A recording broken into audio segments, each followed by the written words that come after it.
정부가 전국민 고용보험 시행을 위해 이 실시간 소득 파악 체계를 구축할 수 있는 소득자료관리준비단을 출범시켰다고 합니다. 이를 통해서 일용직과 보험 설계사 등 전국민 고용보험 대상으로 확대되는 업종에서 일하는 사람들의 그 소득을 월 단위로 파악해서 근로복지공단 등 관련 기관에 제공을 한다고 하는데요. 오늘은 그동안 여러 쟁점과 논란을 이어온 전국민 고용보험 체계가 어떻게 시작이 됐는지에 대해서 자세히 알아보도록 하겠습니다. 나은내일 연구원 이승진 이사 연결돼 있습니다. 안녕하세요. 네, 안녕하세요. 네. 자, 이제 정부 발표를 보면요. 이 전국민 고용보험을 준비하는 시대로 진입하는 것 같습니다. 자, 그런데 네네. 먼저 이 고용보험이 어떤 제도인지부터 좀 설명을 해 주시겠습니까? 네, 고용보험은 이 실업 예방과 고용 촉진, 또 직업 능력 개발과 향상을 꾀하고, 국가의 이제 직업 지도와 직업 소개 기능을 강화하는 한편, 실업한 경우에 생활에 필요한 급여를 실시해서 이 생활 안정과 또 구직 활동을 촉진함으로써 이 경제 사회 발전에 이바지하는 것을 목적으로 하는 그런 사회보험 가운데 하나입니다. 네. 자, 그러면 이 우리나라 같은 경우는 고용보험 제도가 뭐 언제부터 시작이 됐나요? 네, 우리나라 고용보험 제도는 1995년에 30인 이상 고용사업장부터 적용이 됐고요. 현재는 1인 이상 모든 고용사업장의 노동자, 또 일용 노동자는 당연 적용 대상이고요. 또 소규모 자영업자는 이미 적용 대상입니다. 네. 자, 그런데 여기서 일부 자영업자들도 적용 대상이라고 했는데 이게 조금 놀랍긴 하네요. 이게 어떻게 된 겁니까? 네, 통상적으로 자영업자라고 하면 규모가 크던 작던 이 사람들을 고용하는 사업자가 되는데 네. 이 소규모 자영업자, 그러니까 대표적으로 1인 자영업자 같은 경우에는 스스로 자신을 고용한 사람들이라는 이렇게 이중적 지위를 가지고 있습니다. 네. 그러니까 모든 노동을 혼자서 다 해내야 하는 그런 조건을 가지고 있기 때문에 제도적으로 절반은 노동자라는 개념을 적용해서 지원할 필요가 있었던 것이죠. 네, 그렇군요. 자, 그러면 이 전국민 고용보험 적용을 위한 소득자료관리준비단에 해당하는 그 직업군, 뭐 이건 어떻게 됩니까? 네, 우선 단시간 노동자, 여기서 단시간이라고 하는 것은 한 달에 60시간 미만으로 일하는 분들이시고요. 네. 그리고 이제 보험 설계사, 방문 판매원, 또 플랫폼 종사자 등 이 특수 형태 근로 종사자, 줄여서 이제 특고라고 부르는데 네. 여기에 적용 대상이 되고요. 이 국세청에 이 소득자료관리준비단을 설치해서 이분들의 소득을 월 단위로 이제 파악하겠다는 것입니다. 네. 자, 그럼 이 소득자료관리준비단, 뭐 지금 이 공식 업무를 진행하고 있습니까? 네, 국세청이 이 소득자료관리준비단을 이 세종특별자치시에 두고 있고요. 네. 공식 업무도 시작을 했습니다. 그 작년 10월에 이 소득파악팀이라는 이름으로 테스크포스 조직을 설치한 뒤에 이번에 국장급 조직인 이 준비단으로 확대 운영하게 된 것이죠. 네. 자, 그런데 이 전국민 고용보험 대상이 되는 분들의 그런 수입이 일정하지 않기 때문에 아무래도 네네. 이걸 파악하기가 쉽지 않을 것 같다는 생각이 드는데 뭐 이를 감안해서 조직 구성이 이루어진 거네요. 네, 그렇습니다. 이 준비단은 이 단장 아래 이 소득자료기획반, 또 소득자료신고반, 또 소득자료분석반 등 이 3개 반 9개 팀 정원 35명으로 구성되어 있는데요. 소득자료기획반 같은 경우는 이제 업무 총괄과 관계기관 협의, 또 장기 과제 발굴 업무를 수행하게 되고, 이 소득자료신고반은 소득자료 신고와 홍보, 또 전산 시스템 구축 업무를 총괄하게 됩니다. 그리고 이제 마지막으로 이 소득자료 분석반은 소득자료의 실태를 분석하고 또 자료의 정확성을 확인하는 그런 업무를 맡게 됩니다. 네. 자, 그러니까 가장 큰 문제는 이들 대상자들의 소득 정보를 구체적으로 어떻게 파악을 하느냐, 이게 문제인데 이건 뭐 정부가 어떻게 풀어나갈 계획인가요?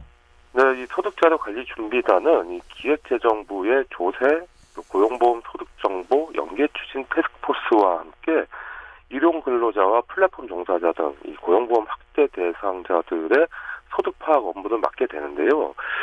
지금부터 준비를 해서 올해 하반기부터는 이 근로복지공단에 자료를 제공할 수 있는 그런 시스템을 구축할 것이다. 이렇게 밝혔습니다. 네. 지금 이 소득자료관리준비단이 근로복지공단에 제공하겠다는 이 시스템에 대해서 조금 더 자세히 알아볼까요? 이 고용보험은 이 월 소득에 고용보험료를 부과하는 시스템입니다. 근데 그 특수 고용 노동자들의 소득은 이 분기별로 파악이 되기 때문에 이 고용보험 대상자 자료 활용하기 어려운 점이 분명히 있었고요. 네. 그래서 이 소득자료관리준비단이 일종의 중간 지원 조직으로서의 역할을 가지고 일용 근로자와 보험 설계사 또 방문 판매원 등 이 물적 설비 없이 자신의 힘으로만 이 용역을 제공하는 인적 용역형 사업자라고 하는데 그런 분들하고 또 플랫폼 종사자 등의 소득 자료를 월별로 수집을 해서 근로복지공단에 제공하는 시스템을 구축하겠다는 것이죠. 네. 자, 그러면 이 세상의 모든 소득은 세금과 또 연결이 되기 때문에 이 관련 세법도 이제 개정이 되겠군요. 네, 그렇습니다. 그래서 이 소득세법과 법인세법을 개정한 뒤에 올해 7월부터 이 소득 자료 제출 주기가 일용 근로자는 분기 단위에서 월 단위로 또 인적 용역형 사업자는 반기 단위에서 월 단위로 각각 단축이 됩니다. 현재 연 단위인 이 플랫폼 종사자의 소득 자료 제출 주기도 국회 논의를 거쳐서 앞으로는 짧아질 것으로 전망하고 있습니다. 네. 자, 그럼 이에 따라서 이 업종 코드 같은 경우도 좀 바뀌나요? 네, 그래서 이 소득 자료 관리 준비단은 이 특수고용 노동자 등의 이 소득 정보를 고용보험 확대 기초 자료로 활용할 수 있도록 업종 코드를 분리하거나 또는 신설해서 관리할 계획이다 이렇게 밝혔습니다. 네. 그럼 여기에 대해서 예를 좀 들어주시면 이해가 좀 편할 것 같네요. 근데 예컨대 이 배달 노동자 등이 다수 사업자와 계약한 플랫폼 종사자의 소득 파악에 대해서는 향후 소득세법이 개정되면 다수 이제 플랫폼 업체가 제출한 플랫폼 종사자의 인별 소득 정보를 합산해서 소득을 파악할 예정이다 이렇게 밝혔고요. 여러 곳에서 일을 하는 분들이 계시니까요. 네. 그러니까 소득 자료를 미제출하거나 또 불성실하게 제출하는 사업자에 대한 안내문 재발송, 또 유선 안내, 현장 방문 등을 통해서 자발적 제출을 독려할 계획이라고 밝혔습니다. 네. 자, 이 어떻게 보면 국세청이 이 복지행정지원기관과 같은 그런 성격을 또 띠게 되는 것 같네요. 네, 맞습니다. 이 월별 소득자료 제출 의무는 소득을 지급하는 사업자에게 부과하는 것이 원칙인데 예컨대 이 보험 설계사의 경우 지금까지는 보험회사가 소속된 보험 설계사에게 지급하는 소득을 종합해서 단기별로 간이지급 명세서를 국세청에 제출했지만 올해 7월부터는 이제 보험회사 등이 월별로 제출해야 하고요. 그러니까 이제 보험 설계사의 소득을 사업 소득이 아닌 급여로 보고 고용보험을 적용할 수 있는 시스템을 구축하고 또 운영하게 되니까 사실상 이제 복지행정지원기관의 성격을 가지게 되는 것이죠. 네. 자, 이렇게 그 다양한 업종의 또 실태를 분석하고 적용하려면 아무래도 상당한 노력이 드는 그런 과정이 될 것 같네요. 네, 맞습니다. 그래서 국세청도 이 까다로운 절차이긴 하지만 이 소득자료 수집을 통해서 이 대상자의 업종별 현황을 정확하게 분석하고 또 효과적인 이 제출 안내와 사후 관리 계획을 수립하는 등 업무 프로세스를 마련하겠다는 방침입니다. 네. 그래도 이 소득 자료를 관리하고 또 제출하기가 어려운 영세 사업자들도 많을 것 같은데 이건 어떻게 해결을 하나요? 네, 말씀처럼 이 소득자료 관리 제출이 어려운 영세 사업자를 지원하기 위해서 간편 장부 프로그램을 개발하고 구체적인 신고 방법 등을 맞춤형으로 개별 안내하겠다 이렇게 밝혔고요. 모든 업무를 혼자 다 처리해야 하는 이 영세 사업자 입장에서 세무 업무는 번거롭고 복잡한 일이긴 해요. 그래서 이 사업주가 간편 장부 프로그램을 활용하면 쉽게 처리할 수 있도록 그렇게 하겠다라는 것이죠. 네.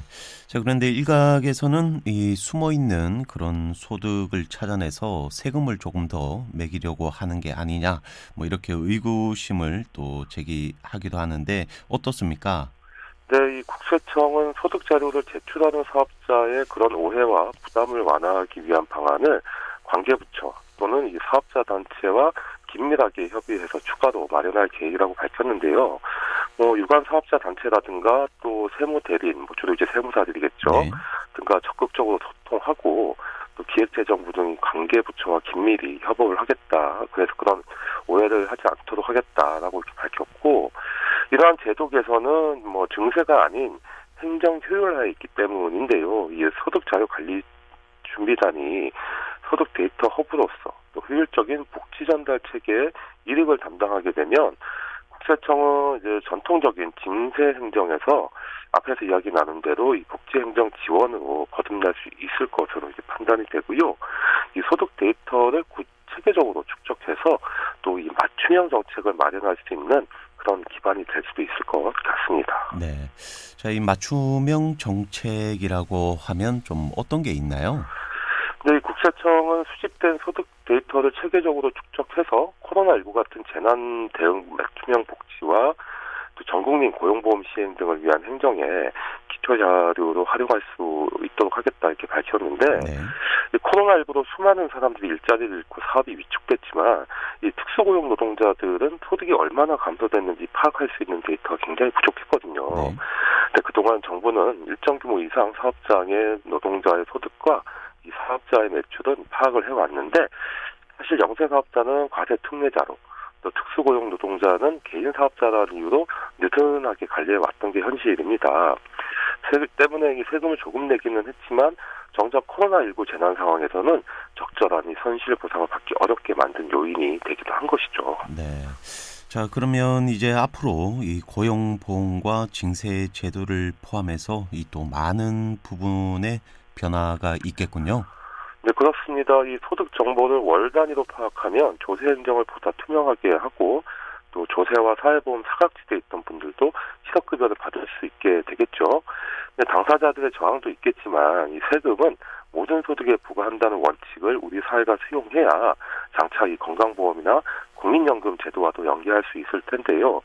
예를 들어 이 조세 지대 밖에 있던 분들의 상당수는 건강보험 피부양자로 등록을 해서 보험료를 안 내고 사실상 그동안 혜택을 받아왔는데, 이번 기회에 좀 사회적 형평성을 고려해서 이를 분리할 필요도 있어 보이고요. 전국민 고용보험의 당사자가 되는 분들도 실업급여 같은 이 사회적 편익을 누리려면 이 상응하는 부담을 하는 것이 바람직할 것 같습니다. 네, 잘 알겠습니다. 자, 오늘은 이제 여기까지 하도록 하겠습니다. 지금까지 나은내일 연구원 이승진 이사였습니다. 오늘 말씀 감사합니다.